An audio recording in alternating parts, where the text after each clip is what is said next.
As it has evolved over the years, the Soviet space program might be described as something with a dual personality, a Jekyll and Hyde, so to speak. That is, it consists of two parts, one of which is highly visible and acceptable to the world public, while the other moves in a sort of shadowland and is cloaked in high secrecy. In this presentation, we will look at both sides and reach some conclusions about just where the Soviets are today in their program and where they are going in the future. The Soviet space program became truly visible with the launching of the first Sputnik into low Earth orbit on October 4th, 1957. Small as it was, it created a sensation around the world and spurred the U.S. to accelerate its own program. Basking in the glow of its early success, the Soviet Union made it clear that the intent was to enhance its image as a technical, scientific, and military power.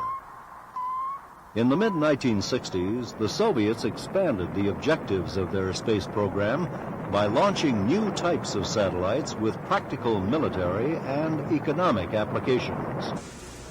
While those directed toward meteorology and civil communications received considerable publicity, others, such as those designed for photographic and ELINT reconnaissance, radar calibration, covert communication, navigation, geodesy, and satellite interception, were masqueraded as part of a continuing program of scientific research.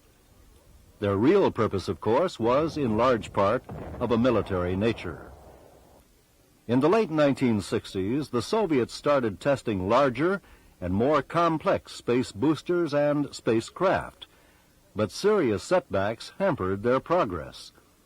For example, their failure to develop a booster large enough for manned lunar missions, along with the U.S. lead in the Apollo project, caused the Soviets to redirect the emphasis of their man-in-space program to Earth-orbiting space stations.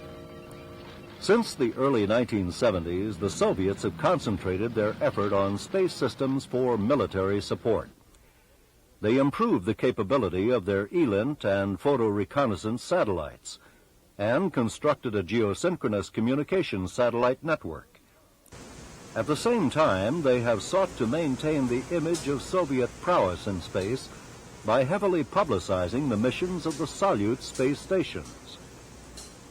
Soviet interest in constructing manned orbital space stations goes all the way back to 1896, when Konstantin Tsiolkovsky, the so-called father of Soviet space flight, described such an undertaking in his book, Beyond the Planet Earth. His vision of several cylinders, 4 meters in diameter, linked together in Earth orbit and accommodating as many as 20 men may well be realized by the Soviets in the next few years.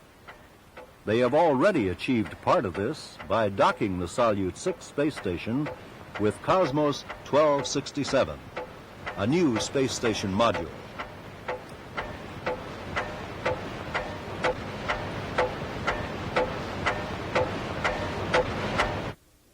In 1969, Leonid Brezhnev said that orbital space stations with replaceable crews were man's highway into space. The Soviets put their first space station, Salyut 1, into orbit in 1971. Since then, in spite of 2 failures, they have successfully orbited a total of 6.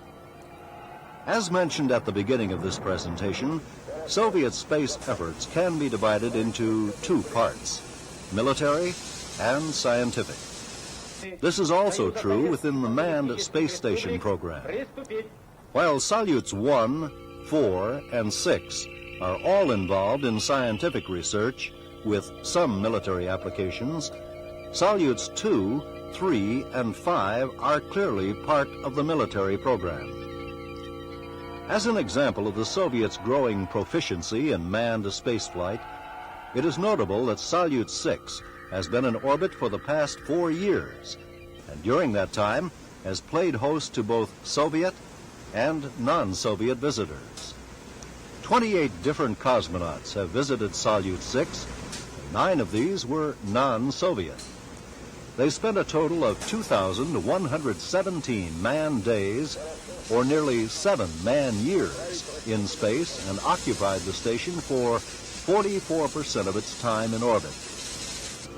It is also notable that although Salyut 6 does serve certain military purposes, mostly of an observational nature, the Soviets prefer to project its purely scientific nature, such as biomedical research, Earth resources studies, and materials processing. And here again we note the Jekyll and Hyde nature of the Soviet space program.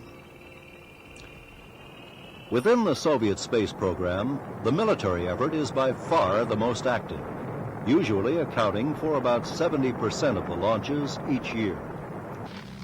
By contrast, although the number of dual military-civil missions has grown significantly since the early 1960s, they still account for only about 15% of the annual total. And the number of purely scientific missions account for less than 15%. The U.S. programs, on the other hand, are about evenly divided between military and non-military projects.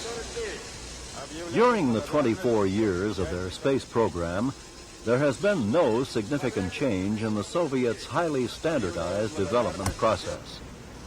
Typically, it covers a 10 to 15-year span from decision to final development. And this is, of course, precluding any major setbacks. Although their system of development has some inherent advantages, such as centralized bureaucratic direction, it is neither malleable nor adaptive, and it lacks the ability to recognize and solve complex problems in a short time. The Soviets are continuing to expand their aerospace industry for space system design and production.